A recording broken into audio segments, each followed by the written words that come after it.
Really. Vince, what did you think of Jimmy Cap's book? Did you have a chance to read it? Yeah, it was fun. You know, somebody I've known for, you know, about my whole life, you know, but to have known personally for, oh gosh, probably 30, 35 years now, maybe more. That'd be more than that. But, you know, it's just fun to connect all the little things, you know, that you discover about somebody. And there's a, you know, it's like getting to watch the country music documentary that Ken Burns did. You think you know most of it, and you do, but just a few little nuggets, man, are really, really, really neat to discover. And, you know, it's just, it was fun to read and know him. And it's fun to read something about someone you know, because it fills in the blanks, but you also know a lot of what's going on rather than a stranger that you know nothing about in their life. So it was a good read. Why are you such a fan of Jimmy's? Well, that's easy. He's just great. You know, he's talented. And as a young musician, I was always drawn to people that could inspire, you know, and people I could learn from. And that discography is, you know, is one of the greatest of the records he's played on. The contributions he's made to this music that we all love so much is powerful. And I've always looked at the players as equals to the artists. You know, when I was a kid, I wasn't a kid in the hairbrush singing in the mirror thinking I was going to be Elvis. I was a kid that had my head down thinking I might be Leon Rhodes or Jimmy Capps or Hank Garland or somebody like that. You know, I was such a musician that's where my focus wound up pointing the most. And so he's, you know, he was as big a star to me as any of the people that sang the songs on the radio, because he was a huge part of defining and making a lot of those records memorable. He has such respect for you, and I know it goes both ways. Yeah, it kind of has to, you know, to earn respect, you must give respect. You know, that's a simple premise. But you know, we've been buddies out here for a long time, and we always talk about guitars, we talk about sounds, we talk about pickups, we talk about everything, you know. And he'll say, "Hey, I saw you on something, and man, the tone you were getting on that Strat was unbelievable. What were you using?" And it's the same thing, you know. We just care about each other. It's that simple.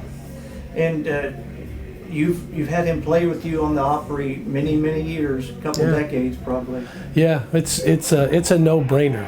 You know, I mean, I've got a great band, but we travel a lot, you know, during the majority of a year, and so I come out here and I play with these guys. They're all friends. They all played. A lot of them played on my records. A lot of them are the best musicians you could hope to want to play music with. You know, I don't think enough people understand how great the staff band is out here. You know, and you put all of their history together, it'd be pretty staggering. And Jimmy, for 60 years, he's been out here, you know, supporting everybody that walked through the door. What else would you like to tell people watching this about your friendship and your working relationship over the years with Jim? Well, he's worth it. You know, he's a man that's worthy of respect and reverence, because he, you know, so many people, they don't care so much about being in the spotlight, being the front man, being the focus of attention. And in a setting where people are creative, people are all gathered for one common goal, to serve a song, you know, that's the kind of life he's led. He's led a very democratic life, and that's admirable. Gene, you know Jimmy Cap's a while.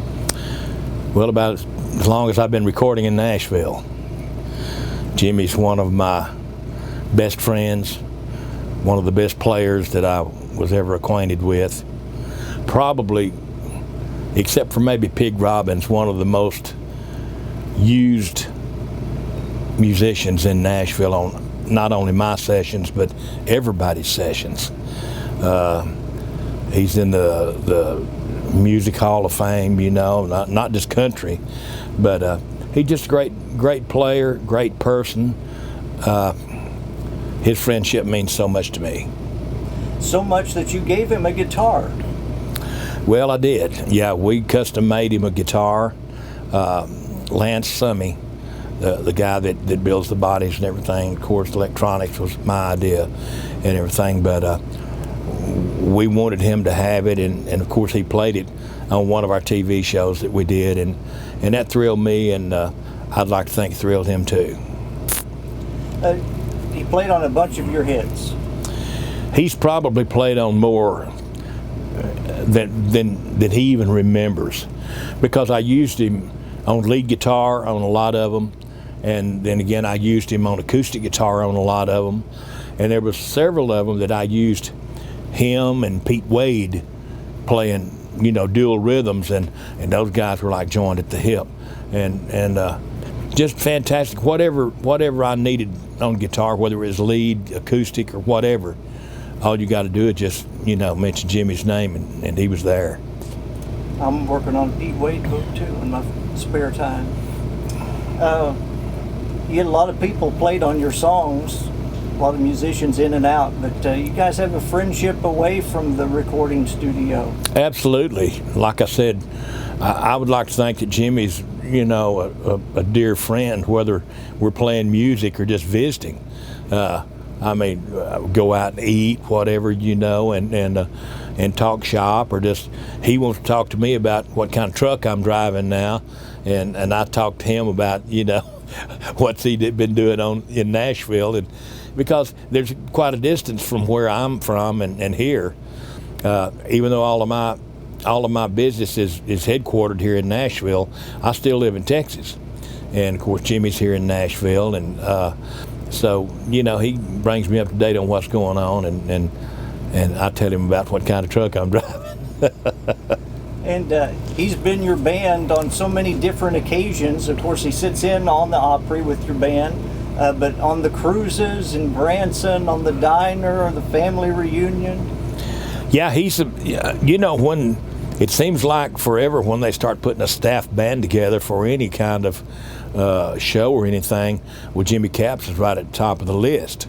And of course he plays on Larry's Country Diner staff band, you know, or plays guitar. He's the sheriff, of course.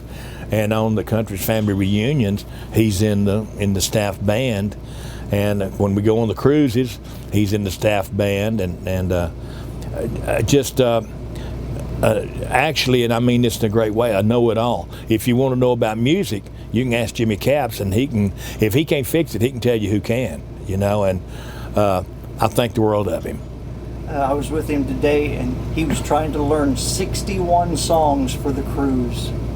Yeah, it's unreal what those guys go through with, and it's just, you know, flip a page from one to the next, to the next, to the next. And what's so great is they do it just like the record, or just like you want it done, you know. All the accents and the riffs, the pushes, you know, and all that. They do it all. They're great musicians, but Jimmy Capps he's top notch. I mean, you can ask anybody, and it don't get no better. What else would you like people watching this to know about your relationship working and your friendship over the years? I don't think it could be any better. I can sum all that up by this: I've got his cell phone number, you know, and if I need to know something or whatever, just want to talk, all I got to do is call him, and Jimmy's always got time for me, you know. I mean, just a fantastic person. I could mention names for an hour around here that I've been acquainted with over the years in the recording studio, but I couldn't tell you near as much about them as I could Jimmy Capps.